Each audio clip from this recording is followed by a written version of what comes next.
The winner of the 2024 Crabbo Breaking Barriers in Canada Award goes to The Diary of a Niger Immigrant. Hey darling, are you in for this ride with me? Let's jump in. Hello and welcome to another episode of The Diary of a Niger Immigrant podcast. I remain Onyi Ekenelbi. Today, it's a surprise guest. I am so excited to be hosting the person that has always been behind the camera. Like every time that I am in front of the camera, I have somebody who is like my team, one person who is like the entire team behind the camera and making sure that I look good, I sound good, and I am so excited to finally hear her story and have her talk to us and tell us about herself. Tomide Bamigboye. Did I get it right? Close. Close. Bamigboye. Yes. Okay. I didn't know there was a Bami because there's Bamigboye and yeah. there's Bamigboye. Okay. Yeah, some people just take out the I. I don't know why. I don't know why. Yeah, maybe they don't. The I and the M, maybe it gets closed up together and then they miss it. Yeah. Yeah. Okay. Yay. Welcome. Thank you. So excited. Okay. Tomide is a very interesting personality. I came across her just through church. Like, she came to join my team at church as a volunteer for the video team. And I was like, okay, this is a Nigerian girl. She's into film. She actually went to New York School of Film. Is that what it's called? New York Film Academy. Okay. She went to New York Film Academy. And I was like, wow, this is a bunch of talent here. And how do I bring her, like draw her into, through Onyi's lens, my company? And it's been fun, I feel. But one thing is I really don't know what makes Tomide tick. I'm like, I don't really know about you. Like, it's just like, we'll just do our stuff, record our videos, and that is it. Like, or sometimes we'll have maybe meetings together to strategize and things like that. But I've never really known who the person Tomide truly is. And I was like, okay, you have to come on the podcast for this episode. Tomide is my darling assistant. I don't know what I would do without her. Like, she makes me sane, even though I'm probably always insane, like running mad. But she makes me sane. Like, the aspects that she handles, I don't have to handle it. She makes me look good and sound like I know what I'm talking about. Anyways, Tomide, tell us, who is Tomide Bamigboye? That's such a broad question. Start from the history of your life. How your mother got pregnant for It all started in 1988. Tomide is a very simple person, as you know already. I'm a filmmaker. I love everything that has to do with art, filmmaking, painting, music. Count me in. But my area of focus is filmmaking, writing, and directing mainly. I don't really like to be on camera, but she makes me be on camera. Of course. I like to be the one to direct people Yeah. on where I want the camera to be and what kind of lighting I want. But you make me hands-on, just like it was a couple years ago, but I'm not mad about it. I like that.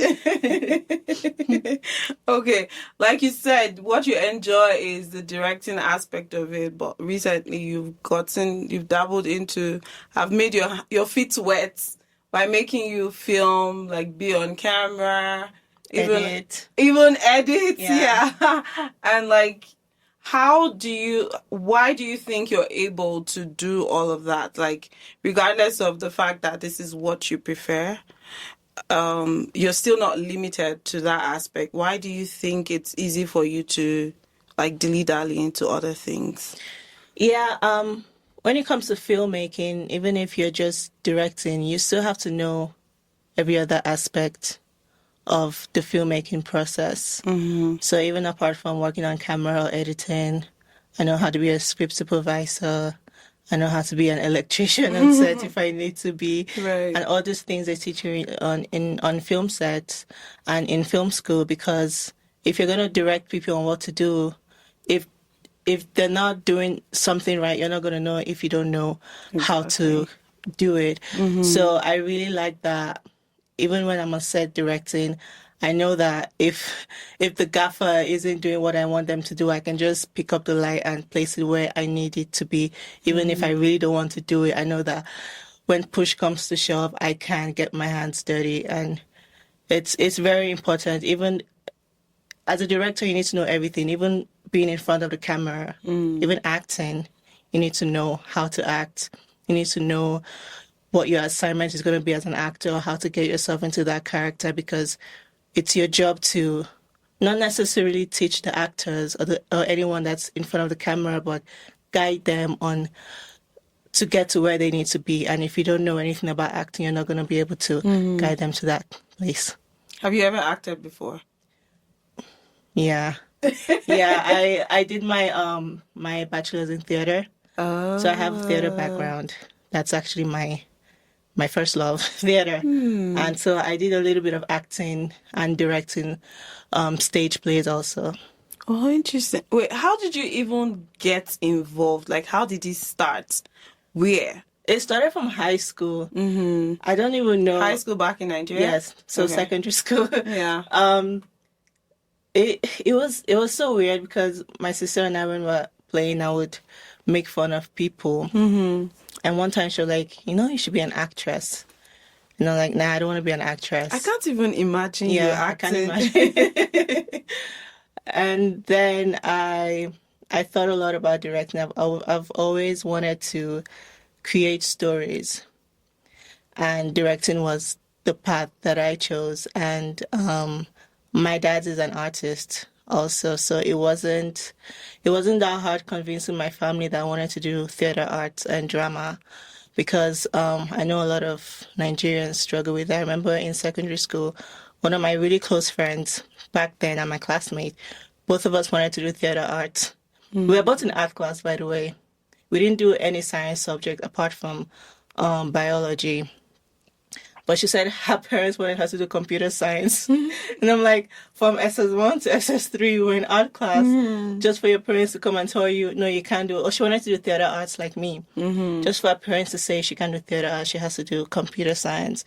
She finally convinced them to get her to study, I think, mass comm. What's the full mass communication? Yeah.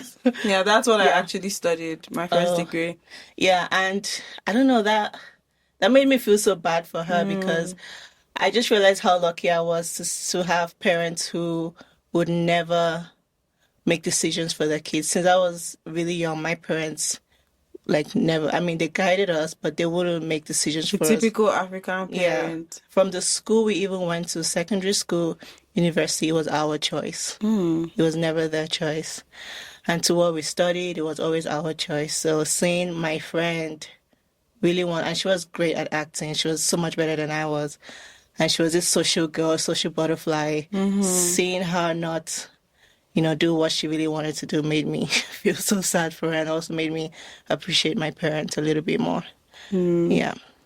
So then after you did theater arts in your first degree, so your first degree was where? What school? It was in Edmonton, Concordia University. Oh, okay. It's called drama.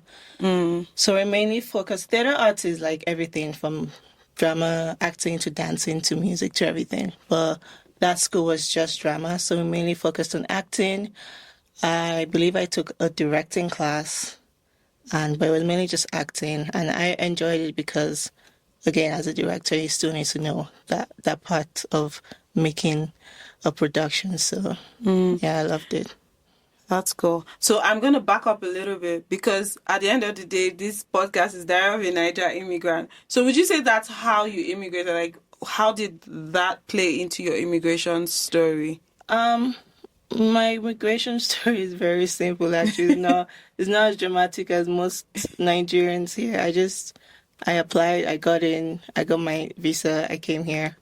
So that was Edmonton, to Yeah. go to school at Edmonton. Yeah. And then how long was the course for? It was for 4 years. Okay. Yeah. And then afterwards, how did you not, like, what was the next step for you? I've always had family here in Calgary because I have siblings here, and my parents would always come most summers. So after school, I came back to Calgary, and I did my minor in sociology. So I started saving to go to film school for my master's, and I became a social worker because I wanted to save and just work a little bit so I could get money to pursue my master's degree. And so I started working as a counselor for a mental health organization. And I still dabble in that to today because that's always been my second choice. Psychology, I've always been interested in that and helping people when it comes to neurodiversity and mental illness. How come you've never helped me before when I'm with all my struggle with I'm not your therapist. I don't even have a therapist. You should. I'm at that stage where I'm looking for a therapist. So I'm currently dating. You know, the Okay. dating stage of Yeah. looking for a therapist. That's where I am. I'm currently looking for, okay, how do I get the best fit for me? Yeah. That's where I am. So with all my struggle, I'll be telling you I'm struggling and everything. So I need to sit me down and start talking to me. The best advice is never mix that side of your life with your regular life. Okay. Having your therapist as also, I don't know, your coworker or your assistant or your friend it can be a lot. So Yeah? your therapist shouldn't be your friend. Go find a stranger because it's easier to talk to a stranger. At least I feel it's easier to talk to a stranger Yeah. I about all agree. those things. So I yeah. agree. So you don't want me. That's me. The only reason why I feel like it's also good to talk to somebody because I find that most therapists, they like to play around the issue. They like to make you feel good. At the end of the day, they'll side you. They'll make you look like you're not the problem. I want a therapist, like if your therapist was your friend, they will tell you directly, girl, you need to wake up. This is where you have an issue and you need to fix it. I'm not looking for someone who would sugarcoat it or make me look good or make you feel like, oh, that I'm not a problem. If I'm a problem, sorry. If I'm a problem, tell me that I'm a problem. Tell me that I did this wrong or I said this wrong. Don't try to sugarcoat it. And I find that people find it hard to tell me the truth. I don't know Really? why. I do not know Even why. your friends? Even my friends, like they think I am sensitive and I can't take it. And I'm like, why do you think I can't take it? Like, I still don't get it. Because if I had an issue with you, I will tell you, I'm a very direct person. Like, look, you messed up here. This is where you need to wake up, or you need to fix this, or you need to fix that. You might not like it at that time. You might not like me at that time. But I want to believe and hope that maybe in the future you would understand the reason why I had said this and like it had helped you in one way or the other. Even though maybe that might ruin our relationship or something, but hopefully we're able to come back to being friends later. But I feel like it's hard to find a friend or somebody that will tell you the truth, and that, like, especially with therapists, they like to play around it because they do not know you, and they are trying, especially in this part of the world, they're not direct because they can't take it, so they don't dish it. Yeah. You need to find an African therapist. I've never tried an African therapist though, to Yeah. be fair. I don't know if it's the same thing, especially because of this part of the world. Like, they've tried to adjust. Do you know the funny thing? When I was looking for a therapist, we saw like 3 different Nigerians.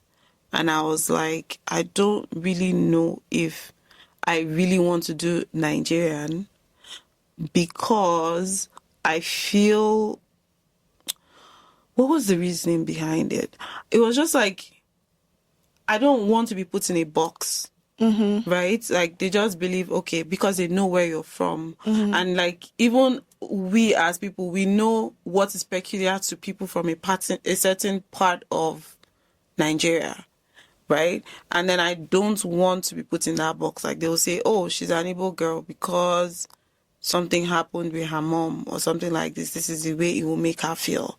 Because they feel like they understand, right? Or because she's a Yoruba girl, or because of this. Like, that cultural thing might come to play there. But at the same, like, why can't I have a mix of both worlds? But at the same time, I still want someone who's direct, right? That will tell me the truth, which I find that the Caucasians are unable to do for me. It takes a while to find a therapist, so it's gonna take you a minute. Yeah. But yeah, I don't even know why I even entertaining Caucasian therapists to begin with. Yeah. Because as a person of color, you're just better when you find someone who understands you better. So it doesn't have to be Nigerian. I wouldn't want a Nigerian therapist either, because you probably run into them at some point, some Nigerian gathering. So an African therapist, maybe from East Africa or something, or even an Asian therapist, they're very different, but we have more similarities with them than the Caucasians. So yeah. But that doesn't take away the fact that Caucasians are good at their job. Sure. But I feel like that cultural thing also has a thing to play. Like, they would certainly be good for another Caucasian because they understand, like, our culture is different. It's not disputing who they are or what they do or how good they are at their job. It's just the cultural difference, like, where there's the diversity there. Yeah. Right. Anyways, we have moved to and I remember I saw you one time at my daughter's daycare. So that makes sense. Yeah. That okay, this is something that do you still do it or I have a few clients. I try to have like 4 clients that I work with. So maybe I have a few sessions with them a week, in a week. So I don't really do schools anymore because it can be quite chaotic with so many kids. I just go to their house for like an hour or two, hear what, the parents' complaints. Right now, I only deal with kids with neurodiversity, ADHD, and autism. Hear what the goals are from the other clinicians and the parents, and then try to come up with a work plan for the kid and hopefully make them better. how do you balance it? Being a social worker and then being a video person. Do you think that there is something that merges it together in your world? It's tough to balance this because they're very different, right? Very different career paths. I don't know why I've chosen this for myself. Every day I ask myself this. But right now, when you're first starting as an artist, you have to have a plan B. Just, most artists, it takes years. It's not an overnight thing. I mean, if you think of all the great directors, Spike Lee, Scorsese, even artists like Beyonce, it took years for them to finally have their big break. And and while they're waiting for the big break, they still have to have a second job. I don't know if you know this artist, Summer Walker. She's Black American. She's an R&B artist. Her first couple of years, I think she probably has a few Grammys now. But her first couple of years, that was early, maybe 2020, 2019. She was working as a cleaner while still recording. There's one that was working at McDonald's getting $10 an hour while still recording music. So that's just life of an artist. Even almost everyone I know in the US, in LA, still doing the filmmaking thing. Like, they're juggling everything because you still need money to do a lot of things. And the first couple of years, it's like you're earning money as a filmmaker, but it's not that much yet. So that's what I do. And my goal as a filmmaker has always been, we all want to entertain, but I'm mainly interested in educating, but not shoving the topic I want to say in your face per se. I love to talk about social issues. And I think that's where the psychology part in me comes out, because then I can blend those two words together.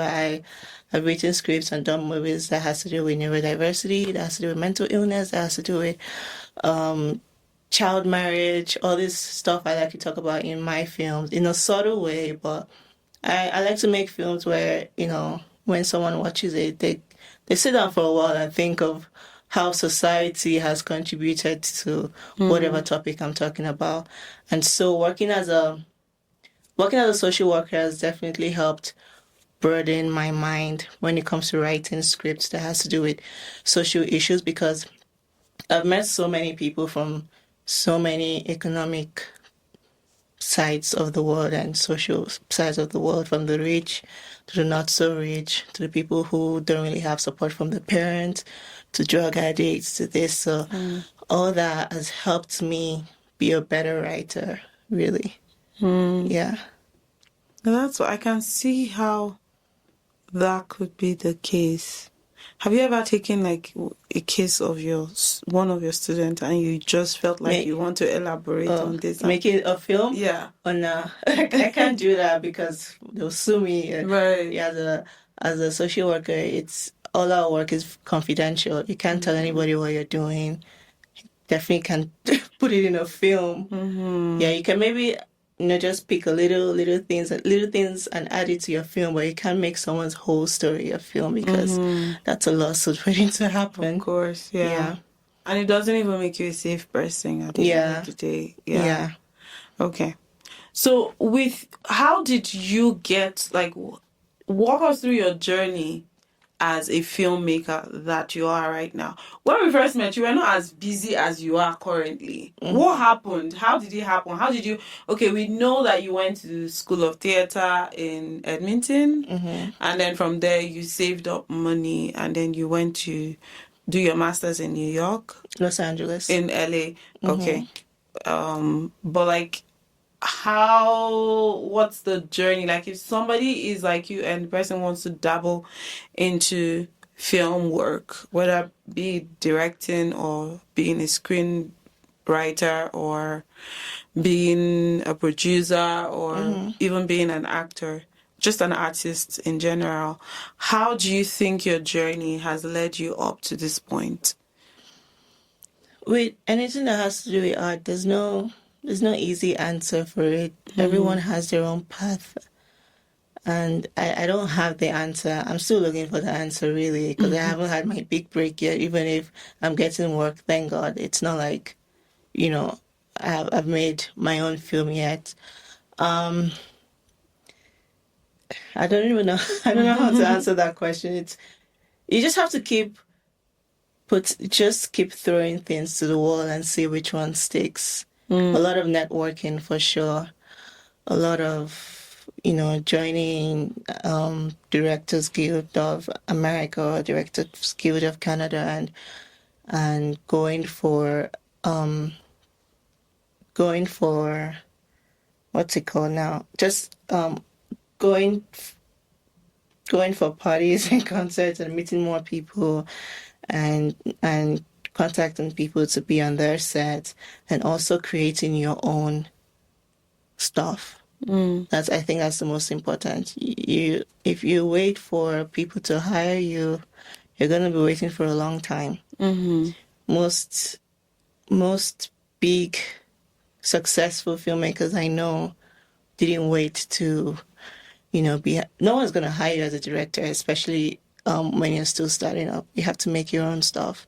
You have to go out and make your own films, go look for investors, put your films out there, go to film festivals. Hopefully they win a couple of awards, and then you start getting recognized from there, and then you start getting calls instead of you looking for people and calling people. Do your own stuff and wait for them to call you. Yeah. So you're talking very broadly now. I was hoping to know how it applies to you as a person. How has it applied to you as a person, Tomide? Because, for instance, I just came from a meeting, and the reason why I had that meeting is I was curious, I had a contract with these people last year, and then this year I lost the contract, and I was like, what happened? Why didn't I get the contract this year? Why did you go to another company to cover your event? And then the the big thing was that networking, that there was no relationship built. So how do you build those kind of relations? Like, how have you, like, do you have examples of how it's, because Calgary is, I don't know, Calgary can be isolating, and Calgary is also small, and it's not like the biggest place to actually do film. Yeah. If you ask me.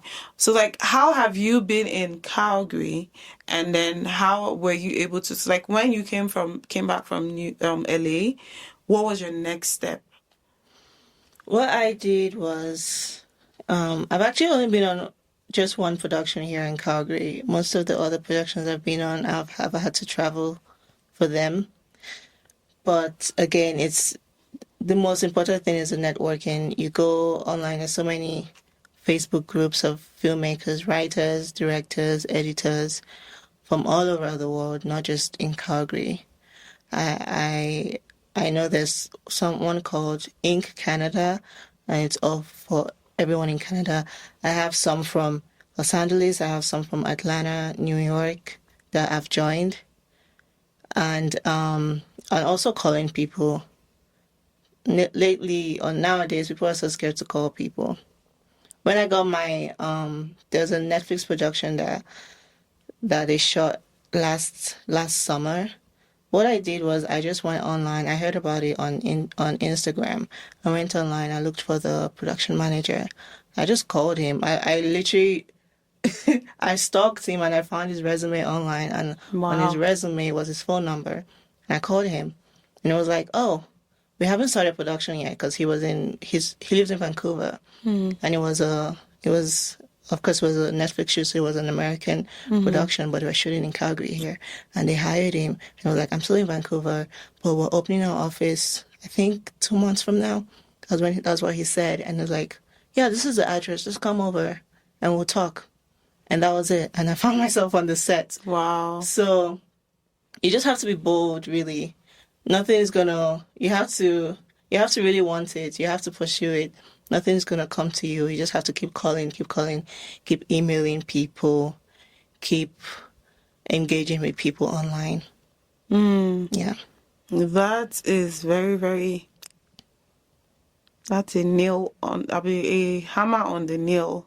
Because truly, like, people are scared to call, me inclusive. I am so scared. Like, I don't want to look like that crazy Black woman stalker, right? But the thing is, why is it like, okay, like the worst that can happen is the person saying, no, you can't have this job, but it's not available right now. Yeah. You're not going to get arrested. So just do it. Or they don't pick your call. So what? I called him so many times because I think even the day he said I should come to his office, that was the first day, like, everyone came. So it wasn't even set. They were just setting up the office. They were just bringing in furniture because they had to rent everything, and they were just setting up the studios. So even that day, I was looking for him, and he was like, his head wasn't even on his body. And I called him, I was like, oh, he's so busy right now. Come back again. Call, till I get to meet him, and then till I find myself on that set. Wow. Yeah. Wow. So what exactly did you end up doing for them? I was a production assistant. Wow. Yeah. And how was that experience for you? It was really great.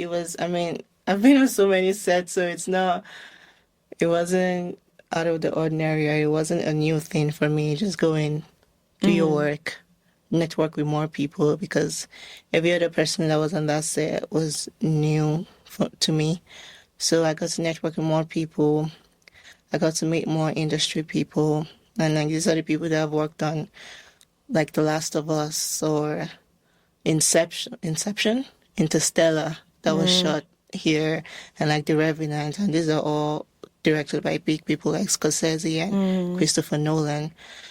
And I just got to meet them, and I'm still in contact with some of them. So that was great.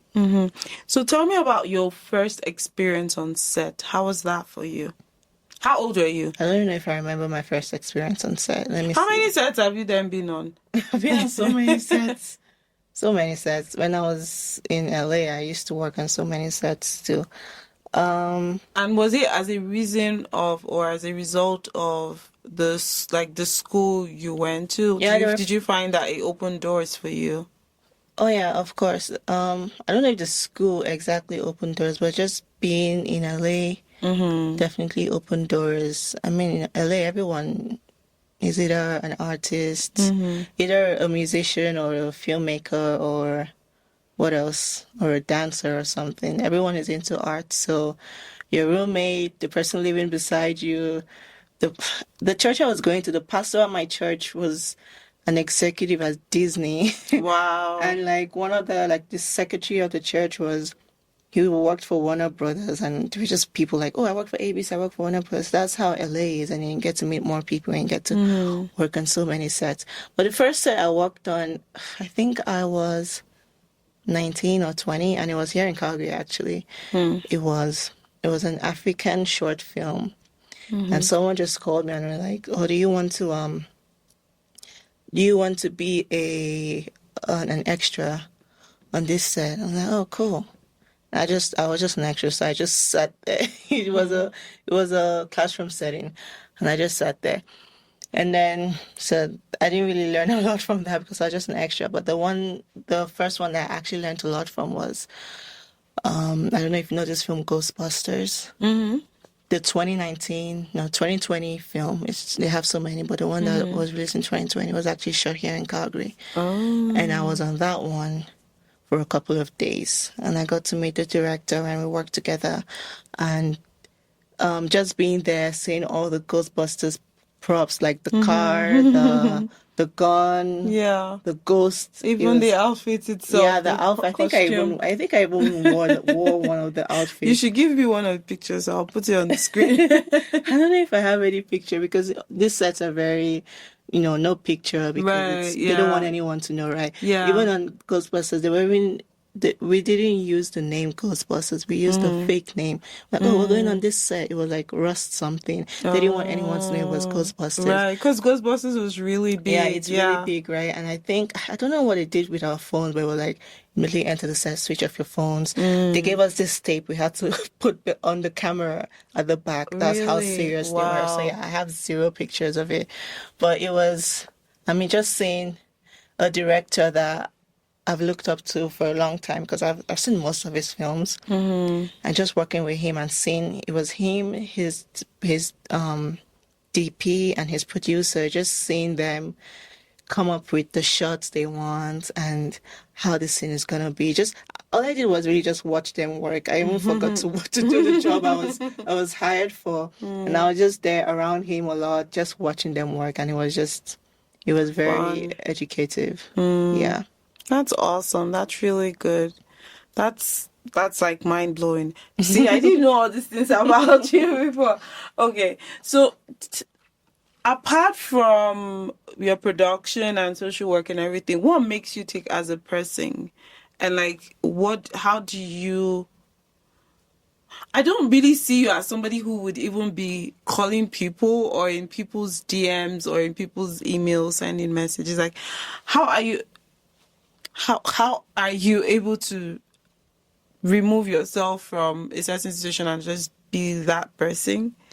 Like, how would you describe yourself, first of all? Would you describe yourself as an introverted, extroverted, or in between? Oh, I'm a severe introvert. You should know this already. I know. That's why I'm like, I can't imagine you actually calling people or putting yourself out there. Like, so how are you able to? So I'm like, did I really know who you were? Like, could you be an extroverted person? And I've been thinking you're introverted because I feel like I know you're introverted. I'm introverted. I don't like to talk. So how are you then able to put yourself out there with all of this? You need to go for what you want. That's the thing. I'm the kind of person I don't understand no.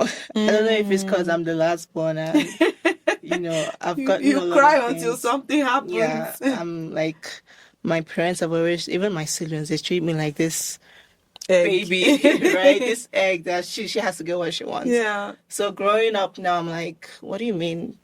What do you mean no? Yeah. So it's just about It's just funny because that's how my daughter is. So I'm just like, I hope she has that go-getter spirit because that is how she is. Like, she will cry until something happens. yeah. Yeah.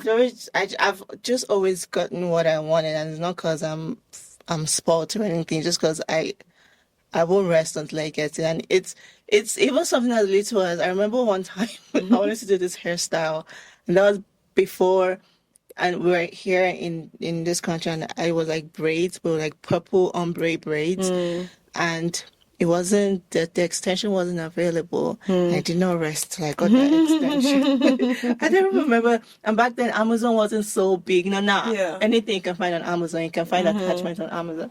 Yeah. Back then, they weren't selling black people or black women things. I don't even remember the website I got to, but just looking back, I was like, I really wanted this thing so badly. But that's the kind of person I've always been. If I want something, I'll get it. Right. I don't care if it takes me 5 years, 100 years. I will keep working until I get it.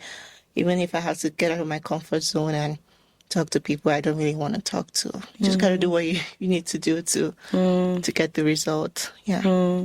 That's really good. That's like resilience. I also wonder, as a result of who you are, like a black woman, how long ago did you come to Calgary or to Canada? Let's say approximately 10 years. 10 years Yeah. ago. And you were about 19 or 18? No, I was 15, 15, wow. 16. 16, wow. You were very young, but you had siblings here. So Yeah. did you find anything different? Like, you had high school and everything back home, and then coming here, did you find anything different as a result of like the color of your skin or your race? And how did your resilience play into that? Or was it just smooth sailing? Like, I don't think it's ever really smooth sailing for any immigrant. For me, it was really just a culture shock. And I remember when I was doing my bachelor's drama, I was the only black person in the whole drama department. Well, there was this mixed girl. Her dad's black, but she was born and raised here. It still felt like I was the only black girl. And of course, coming from Nigeria, you don't really understand Canadian culture, and they don't understand you either. So there was that. and you were young too. Yeah, and I was so young. So school wasn't so easy for me just because they were nice people, like all my classmates and my theater people. They were all nice people. It was just that we couldn't understand each other. Even from the jokes we made. It was like when I crack a joke, when I say something sarcastic, like we Nigerians were so sarcastic, they think I'm serious. Like, are you mad? I'm like, no, I'm not mad. I'm just, yeah. I'm just joking. Yeah. So it was just that, but I don't know. It did affect me. Yes, it did. But you see, what are you going to do? You just have to push through it. And after a couple of years, I started integrating more into the Canadian system. And now, it's not a problem for me anymore. But the first couple of years was definitely tough, as it is for any immigrant. Yeah. So how were you able to cope within that situation? I can only imagine that it might have been isolating for you. How were you able to cope with that isolation and then come on top of it all? I don't know if I coped really well with it. It was just like, I don't even know how to explain it. I just basically dragged myself out of that situation. Like, you just got to go through the hard parts. And once you graduate, things will get better. So it was just me just enjoying everything until things got better. I didn't have any coping mechanism. I didn't do any mental health yoga or whatever to help. I was just like, well, this is it. You just have to deal with it. Yeah. And that's maturity right there. I don't know if it stems from you being a Nigerian, because we're very, very, like, we have resilience. We're very thick when it comes to that. Because as a young person, it could put you in any situation at that point. Yeah. But like for you to have been that strong and be like, okay, I have to cope with this. This is where we are now. There's nothing we Yeah. can do. I mean, don't get me wrong, my mental health was a complete mess. Yeah. But again, it's not like I could afford therapy at that point. Right. Even. I was just working on weekends as a cashier, and I didn't want to, like, my parents were already paying so much money as an international student. Now, adding $200 an hour for therapy, I was like, that's not going to happen. Yeah. But I had plans that once I graduate, I start making money, I'm going to go seek help. And I did that. I started going for therapy, I think a year after I graduated, and I could afford it. But at that point, I was just like, you're just going to have to cope till you're able to find help. Yeah. And how was therapy for you? Do you feel like all of that played into you becoming a social worker? Or Like therapy?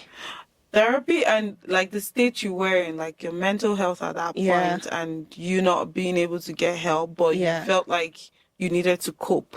Do Yeah. you feel like that also played into you becoming a social worker? Yeah, in a way. I mean, I was already doing my social work job before I started going through therapy, so I don't know if therapy played something, but just me, once you go through that mental health madness, you're gonna, I don't know, a part of you would just want to help other people. And again, because I did my minor in sociology, the only job I could get really was social work job, which I really loved, by the way. I loved helping people. So, yeah. That's interesting. It's funny and interesting how our lives just intertwine in some way, shape, or form. Yeah. It's like something happens and then it plays into something unknowingly, and then all of a sudden it's like, okay, it's this big ball Yeah. of who you are at the end of the day. Yeah. Yeah. Have you ever experienced a situation? Okay. You were talking about knocking on doors and not getting no for an answer and all of that. Have you ever experienced a situation where you get this kind of, it's not really no, but the response is so like, why do you have to talk to me like that? Even if Like rude? Yeah, like rude, or not even rude per se, like condescending in a way, like you're like, because this thing happened to me this past week because I'm a photographer, right? And then as a photographer, you have to work with event planners. As an event planner, you have to work with a photographer. So I just reached out to, like, I've been reaching out to event planners and everything. I would love to work with you more this year. Like, how can we work together? Can we have a meeting and things like that? And I reached out to this lady. We finally scheduled a meeting, and I've been reaching out to other event planners. We've been having meetings and all of that. But this particular one stood out to me because it just felt weird. Like, I came out of the conversation not understanding, like, does this person think that I came to beg them for food or something? Do you understand? Like, even with this whole Mother's Day event that we're planning, like the whole filming and all of that, I also wanted, like, it was also an opportunity for me to, because she has kids, to like ask, okay, would you like to also bring your kids? Like, I'm doing this filming, and then her asking me, she was like, okay, first of all, for the event planning stuff, she was like, okay, I'll put you in the list of my vendors. I don't know, but I have so many vendors, and I don't know if but now that I know how much you charge, I'll put you in the list. And like, it was just weird. It was a very weird energy. Like, even the way, like, she didn't take the conversation even seriously, and like to think that we had planned this conversation for a very long time, and she was the one that finally reached out. She was like, oh, I saw your post and I remembered, sorry, we haven't been able. So I was expecting a different kind of energy, and then the energy was just kind of cold, like, okay, I'll consider you, I'll think about it, or I'll put you somewhere. And I'm like, I don't know if it's just me personally, but I just felt like, okay, weird. Even asking for her kids to come. She was like, "Are you going to pay my kids? My kids are models." And I'm like, if there's anybody that has to pay anybody, you have to pay me, because I'm creating a video for you, like you're going to cherish when your kids grow up and everything. Like, I'm not asking you to pay for me to create that video for you. I'm just asking you to bring your kids, and you're asking if your kids are models and I have to pay you. It was really weird, and I just felt like whoever, even when someone works for me, like, correct me if I'm wrong, you worked with me for a while. I feel like everybody deserves a certain level of respect. Yeah. Right? And it's unfair for you to talk to somebody in a condescending manner just because they want to work with you. If somebody calls me and they feel like they want to work with me, I feel like, okay, this person must have good taste. Right? Like, you must be on a level for you to actually want, because I feel like I present good work. And I do good work, and I'm good at my craft and all of that. So if you decide that you want to work with me, it means that you've seen something and you've definitely got good taste, and vice versa.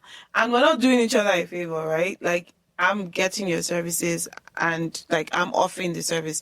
You reserve the right to say, no, I don't. Like, you do that sometimes. You're like, no, I'm too busy. I don't think I can be on set. Yeah. And that's totally fine. Do you get? But like, talking to somebody in that way, like, okay, you might call me to cover your event, and I'll be like, no, I'm not available. But talking to me like, okay, it's, you have that capacity, or Yeah, like it's in you're better. Exactly, Or you're better, they're or better like than you. you're going to be my vendor or something like that. I just felt like a weird energy, and I just wonder, like, have you felt that way in, like, has it ever happened, or is it just in my head? Am I overthinking It definitely happens. Luckily, it's never happened to me. I've heard a lot of no's, and just some people just totally ignore your message. But to be condescending, I don't remember. Maybe I just didn't click it. Maybe it just didn't click in my head that this person was, talking down at me. But it's gonna happen. I'm sure at some point it's even gonna happen to me, because that's just how it is. But for me, if it happens to me, even if I said, you have to go for what you want, and you have to be resilient about it, and you have to call and, do the things you need to do, you still have to have a certain level of pride. And if that happens to you, just say, okay, this person is not for me. On to the next person, or this is not going to work out. Like, when I get no's, I'm not like, oh, this is so devastating. I mean, sometimes it's devastating, but it's just like, you just have to say, this is just not the right opportunity for me. This is not the right job for me. This person is not the right person for me. I'm not supposed to work with this person. Maybe this is God helping me dodge a bullet early, and just move on with your head up high, with your pride still intact. Move on. And once you start doing big things, that person is going to be like, damn, I shouldn't have. Yeah. Yeah. Just forget about the person. There's so many other vendors and event planners in Calgary. If you don't work with one person, you're going to be fine. Oh yeah, I don't Yeah. even. It's not like. Funny thing is, it's not like this event planner is like the biggest in Calgary or something. But like, I guess I feel like that happens when somebody believes that they are more than they are, and just puts themselves in that pedestal, which is fine. Like, it's your brand, but excuse me, like, I feel like if that is how you handle your brand Yeah. as a brand owner, then because people excuse pride or being condescending for branding, and I'm like, that's not branding. No. That's just shitty behavior, for lack of better word. And it's going to affect them badly in the future, because you're going to lose huge opportunities. Yeah, absolutely. Like, you don't treat people that way for any reason whatsoever. Like, if that is what you pride your brand on, then you operate a very, very shitty brand, and you need to rebrand. And I feel like everybody deserves respect, and the way you treat people is just an evidence of who you are. And like, no matter who, like, God please, I just hope I haven't treated, but like, I feel like everybody that I have worked with, I have a very high respect for them because I feel like you're good at what you do. And that's why I'm coming from you. That's why I want you to be associated with my brand, right? And like, why would I disrespect somebody who I believe like has that worth, Yeah. right? Like, no matter what, like God can bless anybody in Yeah. this life. So like the way you treat people, the way you talk to people, the way you carry yourself is very important in whatever it is. Yeah. You don't know when it's going to pay forward. You don't know when it's going to come back for you or Yeah, I just remembered a couple of days ago I was on Instagram and I saw the Bill Murray. He's an actor. He was on Ghostbusters, actually, the original ones, and he was talking about Bruce Willis. You know Bruce Willis, right? Bill Murray was a cast on SNL, and that period, Bruce Willis was a page boy on SNL. oh wow. Like big Bruce Willis was just Really? a page boy. And Bill Murray was talking about after Bruce Willis became, a big action star, he saw Murray and he was like, I remember you from SNL. You and this other lady, you guys were always nice to me. Oh. And the people never forget. You always forget the person that was condescending and rude to you and the person that was nice to you. And once you make it big, you're still going to remember, and hopefully that doesn't happen. But if this person that was condescending to you comes to ask for your help, you're probably going to be like, hell no. And that's totally fine. Yeah. That's why you should always treat people, because you never know, from a page boy to a big action star. Exactly. Yeah. Exactly. So I guess what our takeaway from today's episode is be kind. Let's be human at Always the end treat of the people day. with respect. Yeah, everybody deserves to be respected. Everybody deserves like to be treated with high regard. Like no matter who they are, you don't know what tomorrow brings. And even apart from what tomorrow brings, it's like it just tells on who you are as a person, like the way you treat other people, whether you're the one paying the bills or not, or like they are also offering something at the end of the day. And everybody has value, everybody has worth. They might not be what you expect them to be today, but like tomorrow, You never know. you'll never know. Yeah. So, yeah, coming from me and Tomide, be kind to one another. Okay, now our standard question. Okay. What was one thing you thought you wish you knew before buying that one-way ticket? Oof. It's been so long. I've been here for so long. Maggie, do you even feel like you still have any association or any link or connection with Nigeria?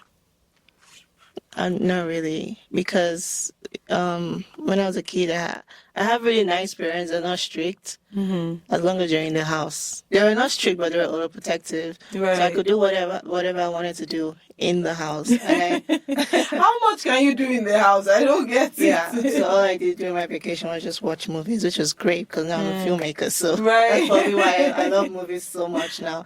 So, and I lived in this very like secluded estate. Luckily for me, I lived a very privileged life. So even like the average Nigerian experience, I don't have it. Like no electricity, Where in Nigeria all did you that live? stuff. I lived everywhere, but we lived in Lagos, we lived in Otta, and we lived in this estate because of where my dad worked at. Like the company provided a good place for the workers to live. You know, those big companies that provide you with housing and all that, you still have to pay for, but it's still nice. With this like big generator that would, provide electricity to the whole house. So all that, no light, up NEPA, go on the Really? gen. You did not do up NEPA? Once in a while No. we did. We'll send you back to Nigeria. You have to experience up NEPA. I mean, we did once in a while, but like, Nepal going for like 2 days, one whole day, I didn't experience that. And also, everyone has left. Even when I went to Nigeria last year, I was like, oh, all these my friends. There wasn't one of my friends I was going to go see. I was like, hey, I'm in Nigeria. Let's hang out. And she was like, oh, I'm moving to Canada this week. I don't have time. Like, oh, okay, I guess I'll see you in Canada then. So yeah, everyone has left, which is sad, really. But at the same time, I can't complain because I also left. Right. Yeah. Every time I'm like, man, if everyone leaves, who's gonna improve this country? I don't want to go back. You don't want to be one of the people that will improve Nigeria. No, I'm good. maybe, but not now. Why? Why not now? Because I'm still trying to establish myself. Once I'm established, then I can. Who am I going to help fair. now? What money? You too. Who am I gonna help? It will shock you. People, the $50 that you feel like, okay, it's if you send that to somebody, that's like 50,000 naira. Yeah, that's true. That's a lot of money for somebody back home. That's true. But Yeah. anyways, yeah. But to answer your question, what was what I thought I knew? You wish you knew. Oh, I wish I knew. Probably the. I don't know. Probably the code. The code. That one, Yeah. nobody can even tell you. You Yeah. have to experience it to understand. You have to experience it Yeah. for sure. Yeah. Yeah, and I remember I didn't get my first car until like my final year of uni. So like the first 3 years, I lived close to school, but I still had to walk to school because the bus system is so crazy. And I'd walk like 20 to 30 minutes in Edmonton weather. Edmonton. It was crazy. Looking back, I'm like, what the hell was I doing? Edmonton. Oh my gosh. And I finally got my car and I was like, oh, thank God. Oh my Yeah. goodness. How many layers did you use? Because Edmonton. But like, if you want to compare Edmonton and Calgary, where would Edmonton you is live? definitely colder. But Where would you live? I live in Calgary. Yeah, why? Calgary is nicer. I know. Edmonton is crazy, like crazy people. I know. When we first landed here, and it was in Edmonton that we landed first, I was like, "Is this the Canada? Is this the Obodo Ibo?"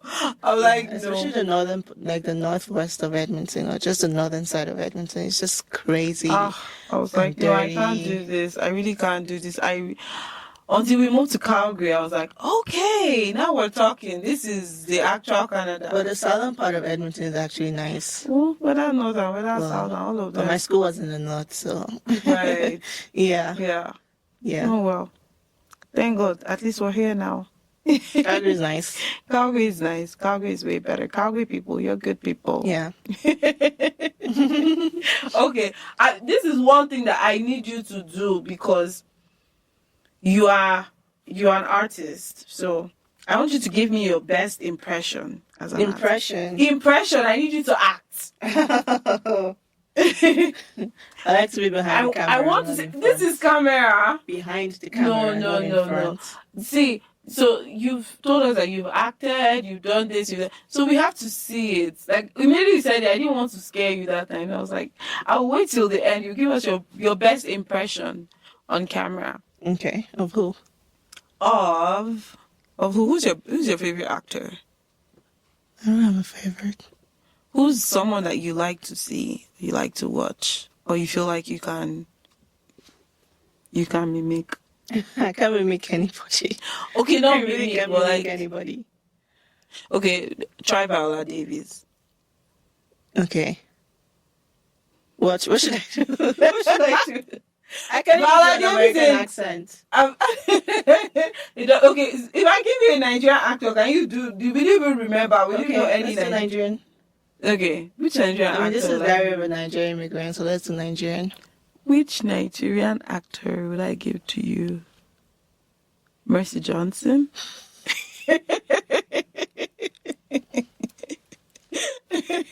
I can't speak Pidgin. She doesn't speak Pidgin every time. Okay. She speaks English too sometimes. Okay. Or you want to do Jennifer? Funke Akindele. Definitely not. What do you want me to do? Okay. Just Act like, have you seen Baby? no. Which of her movies have you seen? It's been so long.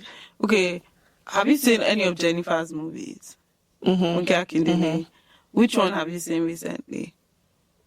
The Tribe of Judah I saw. Tribe of Judah. Yeah. So okay, can you mimic her like when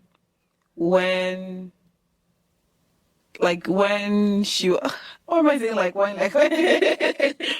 when she, like the first period, like before she got sick, and like her children, like she was like tribal Judah or something like that. I can't even remember the scenes like that. I can't remember either. Oh, Yeah. stop! No, you have to tell me what to say. And then I'll say it.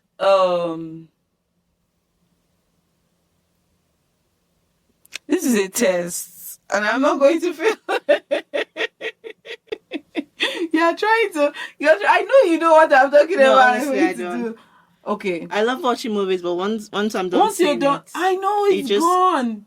goes out of my head. I thought it was just me. Yeah, it's not just you. Okay. So I honestly don't know. Okay. Do you remember when she? Okay, maybe when one of her children went to steal, and then she came out to defend the child. So just pretend as if you don't have to do it exactly like her, but like you're Funke Akindele and your one of your children in the movie or tribe of Judah went to steal, and then you had to defend your child. So This is such a weird thing to ask me to do. Are you gonna do it with me?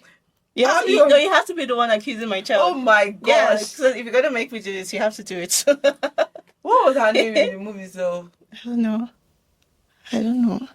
Okay, we'll just say Funke. Yeah, okay. Okay. Do you know the funny thing? I used to act too back in secondary school.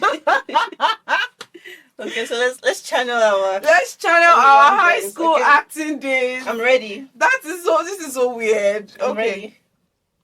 I have not acted in so long. Me either. Over 20 years. Okay. Funke, your pikin don't come my house. He come there, he thief my Na lie. My pikin don't fit thief anything.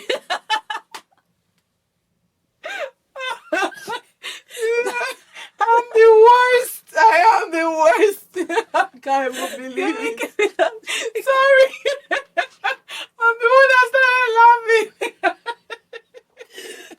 I'm the worst ever. Oh my gosh. What? Funke must not see this. She can't say it, please. I can't even do this. Oh my god, me speaking pidgin is just it's so embarrassing. Me too. But I feel like I can't speak it. I can't do it. I just have to channel my Nigerian self. Anyways, guys, if you're watching this and you're Canadian, please, this is pidgin English. And it's like a broken form of English. And we're trying to channel our tribe of Judah acting skills. Okay, now seriously. Funke, I see your pikin. He go for Nebuchadnezzar house. And he go there, he go thief one goat. My pikin. Your pikin. No fit. That's your pikin. Na lie. That's how you go born. I say na you lie. born 7 different children for 7 different men. Not the lie for my pikin. Not the lie for my pikin.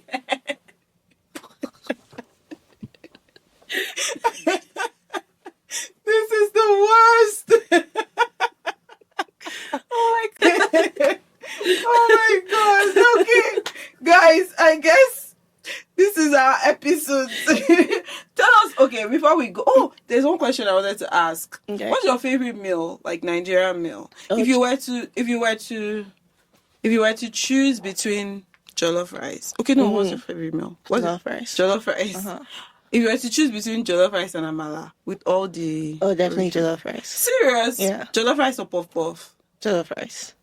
Really? Puff, really? That It's means- not even a food. That means Sunday you're going to eat very well because we're bringing jollof rice for I also like puff, but it's after like 3 I'm rice good. and stew. Ko. It's not jollof rice though. I mean it's good. Yeah, with the smoky taste or Jollof rice? Anyone. any kind of jollof. I don't do rice. smoky Really? jollof rice. Really? I don't cook that, but I'll still eat smoky. Any jollof rice you present to me, I'll eat it. Okay. What's your favorite weather? Summer. Honestly, they all suck, if I'm being honest. Summer is too hot. Winter is too cold. I know. Spring is meh. Maybe I'll say fall, actually. Yeah, Sweater fall. weather. Yeah. Okay. Okay, fall. And if you were to be, which would you choose? A dog or a cat? A dog. I'm scared of cats because with cats is like 50-50. You can get a nice one. But then if you get one that scratches, then... All Yeah. cats scratch, I think. But there's some you nice have to ones. train them Yeah, I guess so. not scratch, but all Yeah. cats, I think all cats scratch. And they smell, apparently. Really? Like, because they're little bugs, they're not like dogs where you got to take them for a walk and make them, use the bathroom outside. They're little bugs in the house, so it just smells. Hopefully there's not a Apparently. cat lover. Sorry. Okay. Okay, mommy or daddy? Oh, no, I can't do that. Both of them. But They're you very have a dear to fave. me. No, actually, You I have a don't. favorite. Do you have a favorite sibling? How many siblings do you have? 2. Do you have a favorite sibling? No. Why are you trying to be diplomatic? No. Boy and girl or boy Boy or and girl? girl. Boy and girl. Wow, look at that. And you can't choose a favorite. You currently live with one of your siblings, right?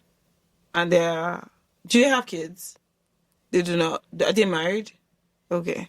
How do you find that person you gravitate more towards them because you live with them, or you gravitate towards the person you don't live with just because you don't see them often?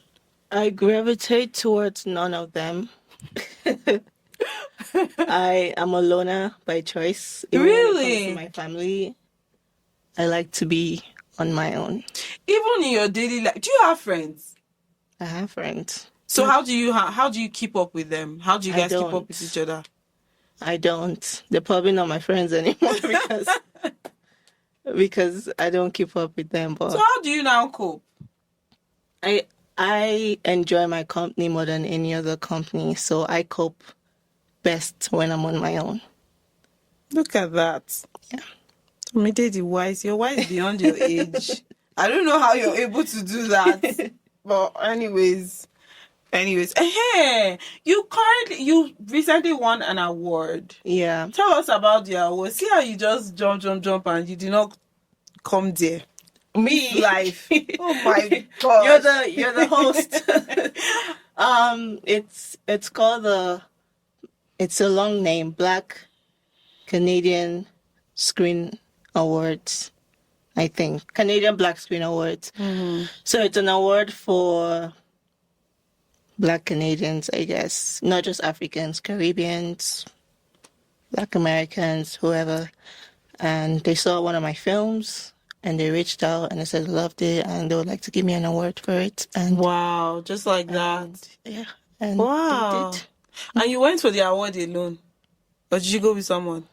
I went alone. Why would you go alone? Why didn't you call me to be your plus one? It wasn't Toronto. Yeah, so? You fly. Okay. Oh, you're rich. So Well, that's really cool. yeah. So that was why you were in Toronto for a while? Or other stuff? That and another project. Yeah. That's cool. Congratulations. Thank you. And what do you find that this award has done for you in recent times? Like, It's connected me to, when I went to the award, I got to meet other filmmakers in Canada, Black filmmakers, and it connected me to them. Yeah, that's what it did. Tomide is very direct. Can you tell that she likes to be behind the camera, not in front of the camera? Anyways, Tomide, it was really nice chatting with you and hearing your story. Thank you. Yeah, I guess we need to hang out more outside of work. Outside work, yeah. Yeah, we need But to. we're always so busy, so We're always so busy. Yeah, it's tough. That's Adulthood really is tough. Yeah, growing up is a trap. They tried to warn us, but we didn't listen. We're like, no, we want our independence. Yeah. Now look at us. I can't believe I remember vividly. I was with my cousins one time when we were kids. We were playing with clay outside. Remember back then you make plate and spoon with clay. I was like, I can't wait to be a grown up. Oh my God. I Do you know remember vividly I said that. Really? Yes. Just playing with clay. Yeah. Maybe we need to go and do poetry. Yes. Maybe that should be our Oh my hangout God, together. absolutely. Let's go and do I've always poetry. wanted to do that. Yeah. There's actually one close to the church. I You know, saw that. I was Yeah. like, oh, I need to come and make inquiries here to know. Yeah. Because even my, I was saying that my cousins were going to do an episode. They were like, should we do an episode there? I was like, how can we do an episode there? Yeah. You probably have to pay them. It'll be weird. I mean, it can happen. You just have to pay them for the whole place. Anyways, we'll see how that goes. But Yeah. we should do that. Yeah. We should make inquiries. Maybe you should make the inquiry. I'll do it actually. One day, or maybe on during the weekend on your way out. And they have a class. They have like classes you can attend Oh. if it's your first time. So Okay. So that's your assignment. I think so. You're leaving this episode with assignments. Go and She's make always the bossing me inquiry. around. No. That's not true. You boss me around. Me? Something. What? I've never bossed you. She's like, What? no, don't do it that way. Do it this way. This is how you should act. This is how the lighting should be. This is how you should cut it. This is how the audio should be. You definitely boss me around more than I boss you around. Okay. Anyways, we're ending the episode by telling you that we are two people that work together and we boss each other around. Yeah. Anyways, be kind to each other. Thank you so much for watching and listening to this episode of The Diary of a Niger Immigrant. Now you have seen my team. We are the team, both of us. Thank you guys Jack of so many much. trades. Jack of many trades, master of all. I By wish. God's grace, hopefully you guys feel that way. Anyways, thank you so much for watching. Thank you so much for listening. And until next time, we are Oni And Tomide. Bye. The Diary of a Niger Immigrant was proudly brought to you through Onyi's lens. If you like this episode, then you should check out our other episodes. Don't forget to like, share, subscribe, and leave a comment on whose journey you would like to hear about next on The Diary of a Niger Immigrant. And until next time, I remain Onyi Ekenelbi. Bye now, friends.